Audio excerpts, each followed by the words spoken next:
What's up, everybody? I'm Judge James. Welcome to Living for Crits. And I've wanted to do this video for a while now, and I've been kind of slacking on my videos. Obviously, we don't have the Sunday show right now, and been very busy with work and everything and life stuff. And a couple months ago, I decided to get back into martial arts. I'm a Shodan in Aikido. I got that years ago.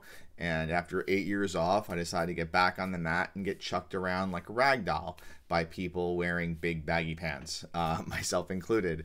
So it's been kind of crazy this year, but my gaming is still going strong. If anything, I like to think that in 2023, I really started gaming for myself and trying to make sure I'm enjoying what I'm playing, and that you know, the focus is more on my family, the game table, my friends, and not about talking to the world about gaming like I've done in previous years and like our family's done in previous years. But all of that said, I did want to take a moment to make sure I continue to share some of the love about Shadowdark, because it is like the game that we are playing the most right now in our house, and the community is so wonderful, and there's so many amazing creators in the Shadowdark universe outside of Kelsey Dion, the designer of the game, the author of the original core book. But there's so many people that are just contributing and talking about the game, and I felt like maybe there's a unique perspective that I have, in that I'm now at like 31 sessions of Shadowdark this year that I've played, 30 GMing, and 27 of them with one gaming group that is now at 6th level. So I wanted to talk about my experiences as, I don't want to say it's a veteran Shadowdark player, but I think honestly, since the game was, the PDFs for it came out, what, in April or May. The quick start was in March, or I think it was out previously before that, but April or May, the full PDFs came out. That I've been playing almost every week since then. I'm about as veteran as they come when it comes to Shadowdark. And I wanted to give that perspective about the game, and sort of my review, if you will, after that many sessions of Shadowdark. So stepping back a bit, because I have a bunch of videos about Shadowdark already. It's pretty much the only thing I've talked about RPG-wise with you all who watch the channel, and the limited content we have. But if you don't know, way back in the spring, my friend Rob jumped on my Discord server and shared the link to Arcane Library's Kickstarter, Kelsey's Shadowdark game that she had been working on for a while. And I looked at it and I thought that I need another RPG, another fantasy RPG, like I need another D20, which means I don't, but I'll look at it, of course, and I'll take a peek. And my first impression from the Kickstarter was that I don't need this game. I'm so excited that another game's coming out, because it's always wonderful to see the indie community coming out with new games. But when I looked at what's on my shelf already, I have all of this Dungeon Crawl Classic stuff back there. I have a few retro clone systems. I have a lot of materials for AD&D 2nd edition, and I have an original rules cyclopedia for D&D with a bunch of materials for that. I don't need another game that does all that. But the quick start was an easy grab. I played it. I played some more, and then I recorded a couple of videos. One about why people should back Shadowdark, because I did feel that it was worth backing, and another with an update after having played 9 sessions of the game. And, you know, back in those days, I was looking for a game, back in the old days of early 2023, I was looking for a game to run on Friday nights to try to get my son Cooper and his friend group doing something that wasn't on the computer. And I was asking to recruit players. We had tried some Savage Worlds with a couple of his friends, but it didn't really catch. So I'm thinking, you know, this is an easy game, and the quick start's free, and it's so close to D&D. I could tell Cooper, just tell your friends it's D&D and they'll come over. We were hoping to have a mini campaign of Shadowdark, but now at this point, 27 sessions, it's getting up there with campaign length for me. I think the my average, I've done 2 Deadlands plot point campaigns in the last 2 years. Both of them ran about 30 sessions. So this game is going to surpass them, and I think it's about on par right now with my long-running DCC Lankmar game I ran during the pandemic and the couple years after the pandemic, right? So this is a long-term campaign, and I was hoping to have the opportunity to talk about this more as the game was running, but I just didn't. So here we are. This is my review after playing so much of the game and with the party cresting 7th level now. And I think that a lot of the heavy hitters in the role-playing game community are going to talk about nuts and bolts and mechanics and things about Shadowdark compared to other games. They're going to do a much better job than I will talking about the ins and outs of this game and how it compares page by page. And there's so many reviewers will open the book and share that. And those that watch this channel know that I'm pretty low tech. I'm just going to rant in front of a camera. I still feel like I'm better at podcasting, but have none of the ability to do the podcast behind the scenes work. It was much easier on Glowburn when I had someone doing that for me.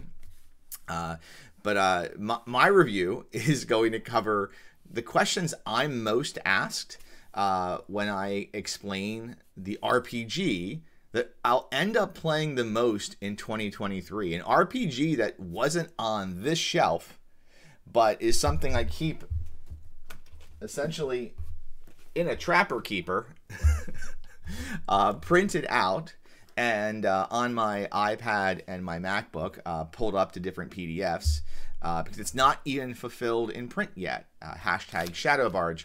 And this has got me just so excited about gaming in general that, with DCC, I was quite content just to run the modules and string them together. With Shadowdark, I feel like I'm creating more, I'm crafting more, I'm making maps on Incarnate. I'm starting a second Shadowdark campaign this Sunday because I have 30 pages of conversion notes of the AD&D Dark Sun campaign setting over to Shadowdark. So I'm creating still, and I feel like my review is going to be focused more on why I'm excited about this game still after this much time, and why I think other people should be as well. All right, so I guess the first question that people ask me about Shadowdark when they hear that I'm playing a lot of it is the same question I asked essentially to myself when I saw the game originally. Like, why do you need another fantasy RPG? And more importantly, why do you need another old school game derived from D&D mechanics? And the answer is, well, you don't. I mean, you can probably do a lot of what I'm doing with Shadowdark with something else. With DCC, if that's the game you love and you want to play, obviously you can continue to play that. With old school essentials, you could get that the feel, the actual game of D&D from the olden days, but organized in a way that's actually logical. But those games do have a couple drawbacks. With old school essentials, it's the retro clone of AD&D and D&D. So you have, like, THAC0, possibly. You have wizards that, are going to cast 1 spell per day at first level. That's really, I don't know, I still think that's lame.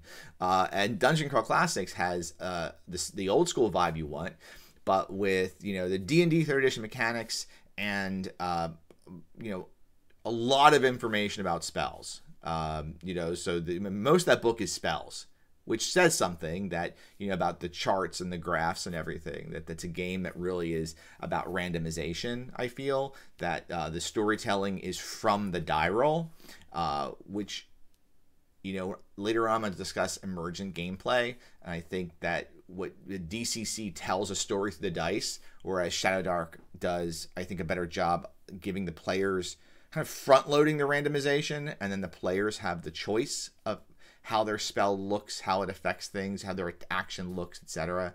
But stepping back a second, so if old school essentials is the clone of AD&D and D&D, basic. Dungeon Crawl Classics is the clone of, it's derived from 3rd edition D&D, right? Shadowdark marries that old school vibe with 5th edition D&D mechanics. So if you want to be playing an old school game and you have a table full of 5e players, it's 2023. 5e's been out for what? 9-10 years. I think it released in 2014, right? But there was the playtest before that, the D&D Next playtest.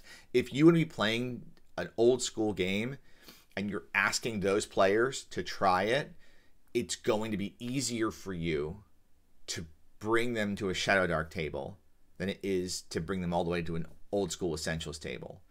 Not that they won't enjoy the latter. And Lord knows over the years, I've had players love playing Dungeon Crawl Classics with me who have only played 5e. But there still is that familiarity when they see advantage and disadvantage and everything. They're going to be like, okay, I recognize this game a bit more. So that's, again, you don't need another RPG on your shelf, but it doesn't hurt to have one. As for my campaign, folks ask how my campaign is going. It's going pretty great. 27 sessions. Last night, they just broke through to 7th level. A little bit of a gimme. They were stalled at 6 for a little while, for a few weeks. And they, actually more than a few, I think 6 weeks. It's been like 6 sessions they've been 6th level. They had a period in the middle where they leveled up pretty quickly, and then they stalled out. It takes longer to level higher the higher you go in level. The characters started out in a world that I designed. At least I designed the core of the world, but I attached the maps at the edges from the Cursed Scroll zines that were published by Arcane Library.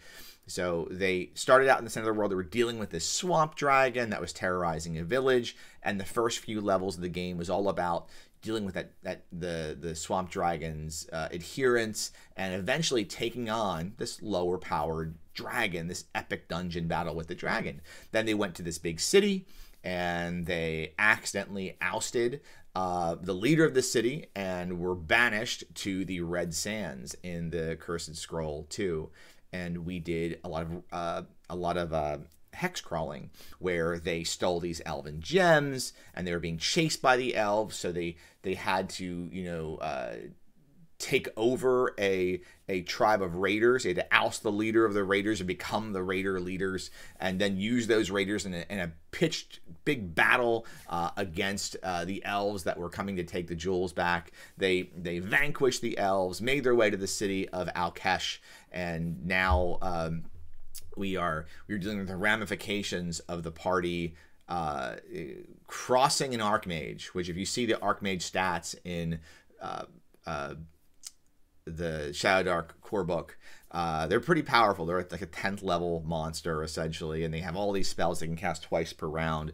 They are brutal, and they're 6th level character. I'm sorry, 7th level characters. But last night, 2 encounters had them go from pretty potent to 3 of them were at 0 hit points, and they were making a tactical retreat, and the wizard essentially had cornered them. One of the players said, "We'll do anything for you to leave us alone," and he asked for their surrender, and the player said yes.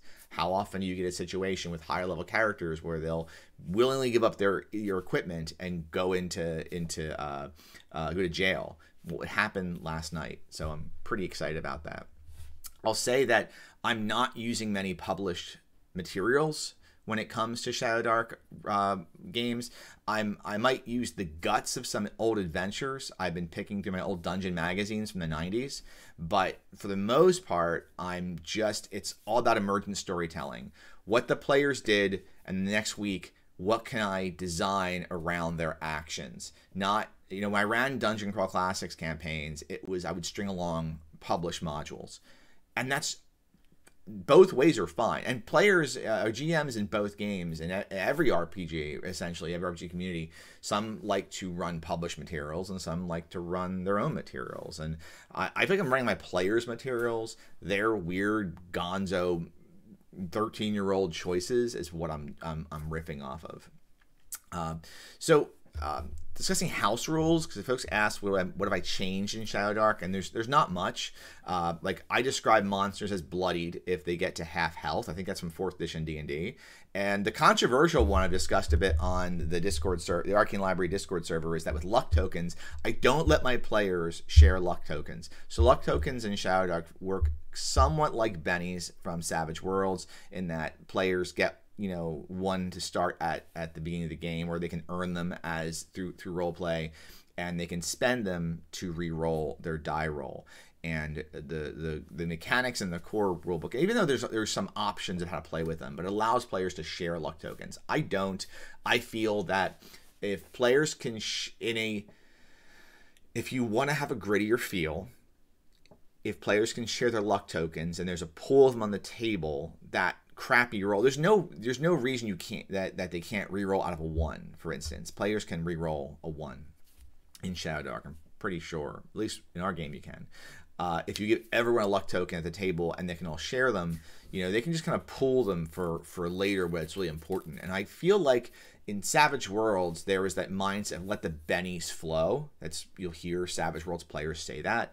If you're holding on to it for that stabilization roll later, or for someone else in the party, you're holding on to it so the fighter can re-roll something later, it's not going to flow. It's going to sit there in your hand. Your priest is going to hold on to it because for longer in the game, if they think they might need it for somebody else. Like, if you know your wizard has a fireball spell, because at 5th level they get fireball. If you know the wizard has fireball and you want that fireball to go off, it behooves the party to hold as a group 2 or 3 Benny luck tokens in reserve to use for the wizard.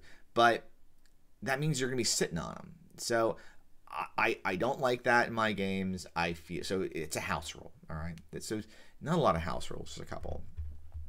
So regarding old materials, what's been the easiest for me to convert? And old means anything that's not Shadowdark, right? Because Shadowdark's pretty new. I found that basic D&D and AD&D 2nd edition materials are the easiest to convert, and it's one of the reasons why I'm converting Dark Sun over. I found it so easy to port the old stat blocks for the monsters over to Shadowdark. There's a lot less in them, whereas in 3rd edition games, even in 3rd edition books and 4th and 5th edition books, there are meatier stat blocks you have to kind of carve through. What feats? How does a feat? Well, you don't want to have these big stat blocks for creatures in Shadowdark. You want to have essentially the basics and what makes it iconic, and not all of these. Well, it's a little good at this and not so good at this. No, just what makes a kobold a kobold. What makes an orc an orc. I feel like 4th edition D&D kind of did a good job of that as it play. I mean, I ran a lot of 4E, so for me it did a great job. But it didn't. But combat wasn't quick, so you still want that what's iconic, but in a nimble fashion. I've been less inclined to port from Dungeon Crawl Classics because I don't think the power scale is the same for DCC to Shadowdark. Both games go to 10 levels, but DCC characters, the more powerful they get, the higher level they get, their power level kind of is exponential. You know, you have multiple actions per round per player, multiple spell casting, spell burning, luck burning, all that stuff. So the higher level DCC modules, I just don't think that they can be ported over as easily to Shadowdark. So discussing DCC, Dungeon Crawl Classics is the game I played the most in the last 10 years, hands down. I've run 100 of the published modules. I have where is it here? I'm not gonna get it. I've run a lot of. I've run 104 total modules for DCC, and probably have 200 to 300 sessions under my belt of Dungeon Crawl Classics. So what's the biggest difference that I see of DCC to Shadowdark? So I think discussing that power curve, that shallow power curve in Shadowdark, is going to mean that your game is going to feel at 5th and 6th level, a lot more like how it felt at 1st and 2nd level in Shadowdark than it will in DCC. What I mean by this is that, you know, a 6th level DCC character is going to wipe the floor with his 6th level Shadowdark character. And it doesn't make one game better than the other. But if you're looking for a game that has a tone that is similar, that rhymes, you know, from 1st to 4th level, 5th to 7th level, and 8th to 10th level, Shadowdark will feel the more similar. If you want that supers game eventually, I think DCC characters at high level are just demigods. In what they can do, what their capabilities are, between how much extra luck damage a thief can do at higher levels when they are rolling D8s and D10s for their luck die, to wizards and spellburn and the crazy charts they have, and warriors and their deed dice. DCC starts out gritty with a funnel and ends with demigods. It ends with, you know, with mythological level characters. Shadowdark doesn't do that. A 6th level party in Shadowdark is still afraid of the dark. All right, it's still a thing, and I think there's something special about that. It helps you have a similar tone through a campaign. Another thing Shadowdark does differently is I feel like it front loads the randomization. So outside of character creation and spell mishaps, most of the random tables are GM facing for encounters. So the players, when they have an action, for the most part, aren't looking to a table to see what they do. When there's a critical, they aren't going to a crit table. They're just doubling the damage. When there is a spell cast, they look at the result, and that's that. With DCC, there's this big spell list that are long enough that I always felt like I could never write a Dungeon Crawl Classic spell. It was hard. They were like a page or two to write them. Shadowdark doesn't do that. It just has, boom, you do so much damage, and that's it. And it's the result of a 12 to 13 on a 1st level spell is the same as a 14 to 15, whereas in DCC there's a scaling. The spell does more things the higher you roll. And you know, as my good friend Judge Mark would say, it's a feature, not a bug. And I get that, but I also think that it can be a bug, not a feature, if you're trying to have more of an emergent storytelling situation. As I said earlier, in DCC, the random tables sometimes write the adventure. What happens is from the tables. And in Shadowdark, the players are pushed to describe and come up with themselves what the action looks like. I think that sort of description, that to describe how amazing their action was and what it did to the monster, giving them that narrative control, I think it's infectious, and it spreads to the players themselves, trying to describe the world around them. And if you are a GM that wants to flow with this, I think it's a good thing. The last thing I'll say is that with that power level spike, DCC does slow down as you get higher in level, and all games do. I have not felt Shadowdark slow down yet, so I would have to put it on par, I think, with Savage Worlds, which I also think doesn't slow down too bad as it gets higher in level. Those games, as the characters get more advanced, it's a more linear character strength list. Since they're still squishy and they're still careful, damage can happen pretty quickly. All right, so I guess more importantly, and the most important thing here, as we come up on, you know, the end of the video here, is what keeps me excited about Shadowdark. Why have I filmed 5 class videos about Shadowdark, and why am I still creating for it? Why am I still running it? Why am I running a second campaign of it? So I truly believe that Shadowdark hits this perfect marriage of old school aesthetics,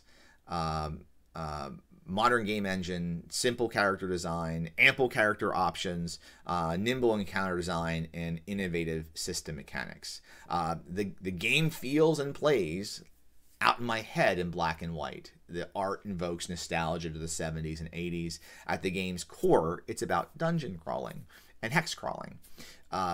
On the modern side, you've got a D20 base game with difficulty classes and advantage and disadvantage. You have ascending armor class and base attack. You've got you've got a familiar hit point system. You have stat blocks that do have room for interesting description. So I think from those standpoints, the game feels and looks a lot like a 5e game would. Which is what you're probably bringing your players from. With character creation, you can have it done in a half an hour, and not just one character, every player. We got everyone done in a half an hour for the first game, and that's if you're not using the character generator that you can go and jump on. One of my videos is about how to use that, so you can go check that out.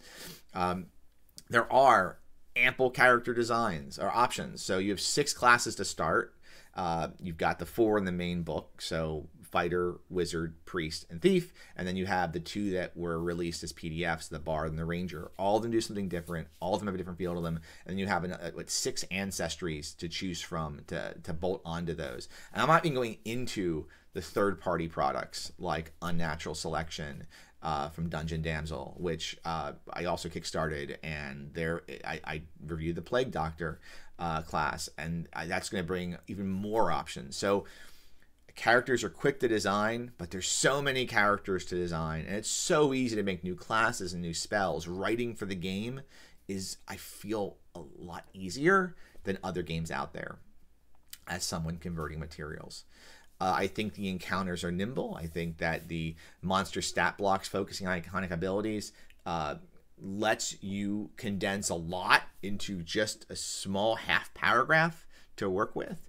But then on the mechanical side, there are some really interesting design choices that Kelsey went with in this game that makes it feel distinctive. Always on initiative. Make sure everyone's taking their turn at the table. You don't have that person fading to the background when you're using in dungeons the always on initiative system. I failed to mention this in my house rules. I do it in the dungeons and when the miniatures are on the table or we're describing marching through something that could lead to combat. I don't do always on initiative during role play when they're just like in the town, the tavern, talking to people.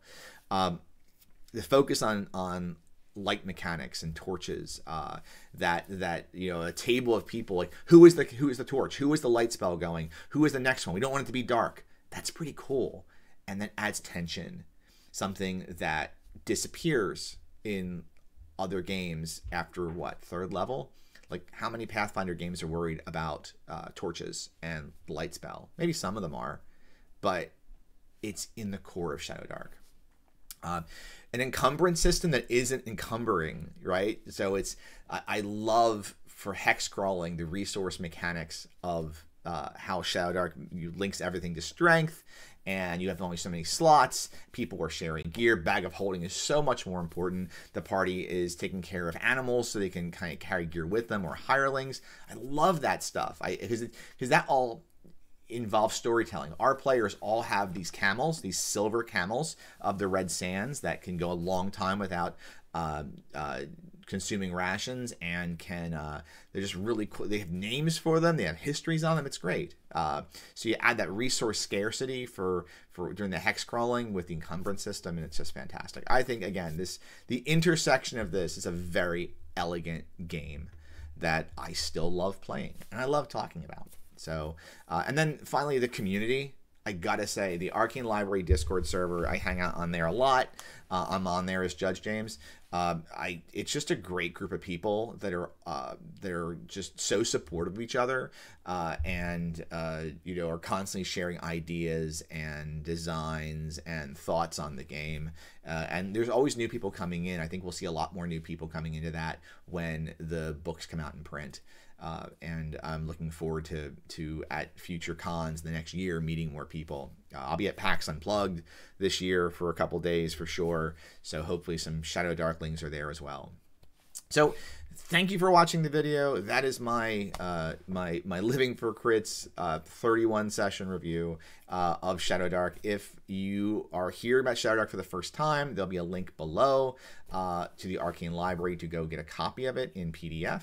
And for if you want to follow more about our campaign, I can say go to at Living for Crits on Instagram. We have pictures sometimes of the table, but there's a lot of BattleTech on there, so sorry about that. It's sort of my minis game of choice. So until next time, happy gaming and take care, and happy Thanksgiving for those that are in the U.S. They'll be celebrating that in a few weeks. All right, thanks so much.